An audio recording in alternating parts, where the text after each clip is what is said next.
বন্ধুরা, আমরা আজকে 3 নম্বর প্রশ্নের সমাধান নিয়ে আলোচনা করব। 3 নম্বর প্রশ্নের মধ্যে দেওয়া আছে বর্গাকৃতির কিছু কাগজ আছে যার একটি বাহুর দৈর্ঘ্য ক সেন্টিমিটার। এখানে প্রথম প্রশ্ন দেওয়া আছে বর্গাকৃতির কাগজটির পরিসীমা কত। আমাদেরকে পরিসীমা কি করতে হবে, নির্ণয় করতে হবে। এরকম 3টি বর্গাকৃতি কাগজের মোট ক্ষেত্রফল কত তা আমাদেরকে কি করতে হবে, নির্ণয় করতে হবে। আমাদেরকে তাহলে প্রথমে নির্ণয় করতে হবে কি বর্গাকৃতি কাগজটির পরিসীমা কত। এখন সর্বপ্রথম আমাদেরকে জানতে হবে বর্গ কাকে বলে। যে বর্গাকৃতি কিছু কাগজ আছে, আমাদেরকে বর্গাকৃতি কাকে বলে সেটা আগে জানতে হবে। আমরা যদি বর্গই না বুঝি তাহলে আমরা পরিসীমা কিভাবে নির্ণয় করব। তাহলে চলো আমরা বর্গাকৃতি বা বর্গ কাকে বলে সেটা আমরা একটু জেনে নিই। তাহলে আমরা বর্গ কাকে বলি, আমরা বর্গ বলি যে, যেমন আমি একটা বর্গ আঁকছি তোমাদের সামনে, এই বাহু বর্গাকৃতি আঁকার জন্য আমাদেরকে আমরা কি নেব, 4টা বাহু নেব।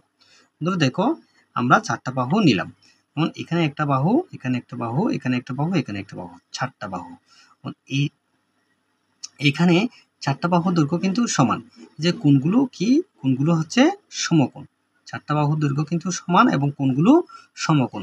যেমন এখানে যদি 2 সেন্টিমিটার হয়, এদিকে হচ্ছে কত সেন্টিমিটার, এদিকে হচ্ছে 2 সেন্টিমিটার। তাহলে এদিকেও 2 সেন্টিমিটার, এদিকেও 2 সেন্টিমিটার। তাহলে এদিকেও 2 সেন্টিমিটার, এদিকেও 2 সেন্টিমিটার এবং এদিকেও 2 সেন্টিমিটার।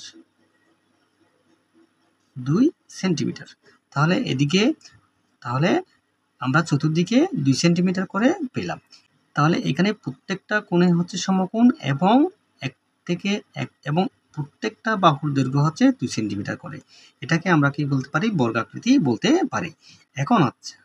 এখন আসো পরিসীমা কি, অর্থাৎ পরিসীমা কি করতে হবে, পরিসীমা নির্ণয় করতে হবে। তাহলে পরিসীমা কাকে বলে, আমরা এক বাহুর দৈর্ঘ্য যোগ আরেক বাহুর দৈর্ঘ্য যোগ এক বাহুর দৈর্ঘ্য এবং যোগ আরেক বাহুর দৈর্ঘ্য, 4টি বাহুর দৈর্ঘ্য যদি আমরা কি করে ফেলি, যোগ করে ফেলি, তাহলে আমরা কি পাবো, পরিসীমা পাবো।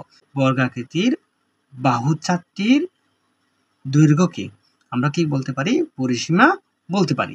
অর্থাৎ এক বাহুর দৈর্ঘ্য যোগ আরেক বাহুর দৈর্ঘ্য যোগ এক বাহুর দৈর্ঘ্য যোগ আরেক বাহুর দৈর্ঘ্য, তাহলে 4টি বাহুর দৈর্ঘ্য মিলে আমরা কি পাবো, পরিসীমা পাবো। তাহলে এখানে পরিসীমা কত হবে, আমরা পরিসীমা সহজভাবে নির্ণয় করতে পারি। যেমন একটি বাহু, 2টি বাহু, 3টি বাহু, 4টি বাহু।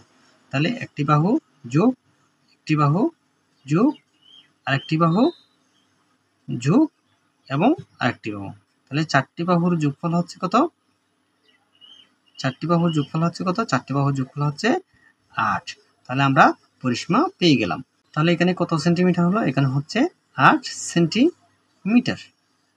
তাহলে 8 সেন্টিমিটার হচ্ছে এই যে বর্গাকৃতির কাগজটির পরিসীমা। এটা যদি আমরা কাগজ ধরি তাহলে কাগজটির পরিসীমা হবে কত সেন্টিমিটার, 8 সেন্টিমিটার।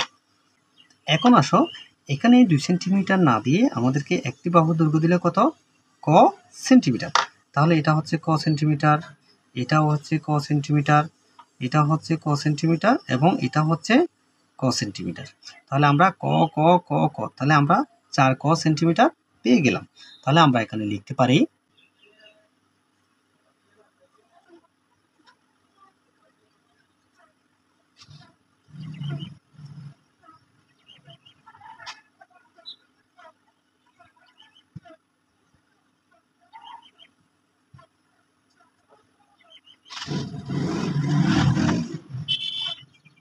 আমরা এখানে কি লিখলাম, আমরা এখানে লিখলাম বর্গাকৃতি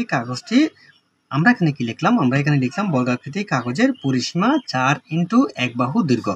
4 ইন্টু এক বাহু দৈর্ঘ্য বলতে আমরা এই যে এক বাহু দৈর্ঘ্য হচ্ছে ক এবং এক বাহু দৈর্ঘ্য হচ্ছে ক ক ক ক ক আমরা এখানে 4টা ক পেলাম। তাহলে 4 ইন্টু এক বাহু দৈর্ঘ্য আমরা যদি এখানে লিখতে পারি, আমরা যদি এখানে লিখি 4 ইন্টু 2, তাহলে এখানে আমরা পাই কত, 4 দুগুণে কত, 4 দুগুণে 8 সেন্টিমিটার, 4 দুগুণে 8 সেন্টিমিটার। তাহলে আমরা এখানে এই যে 2 এর পরিবর্তে আমরা এখানে কত লিখলাম, এক বাহু দৈর্ঘ্য। তাহলে এক বাহু দৈর্ঘ্য সমান কত, এক বাহু দৈর্ঘ্য হচ্ছে ক সেন্টিমিটার। তাহলে 4 ইন্টু ক সমান 4 ক আমরা লিখতে পারি এখানে সেন্টিমিটার।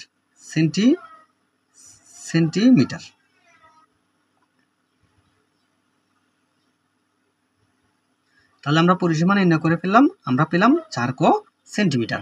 তাহলে বর্গাকৃতির কাগজটির পরিসীমা 4 ক সেন্টিমিটার। বন্ধুরা, আশা রাখি এই যে 1 নম্বর প্রশ্নটি তোমরা ভালোভাবে বুঝতে পেরেছো।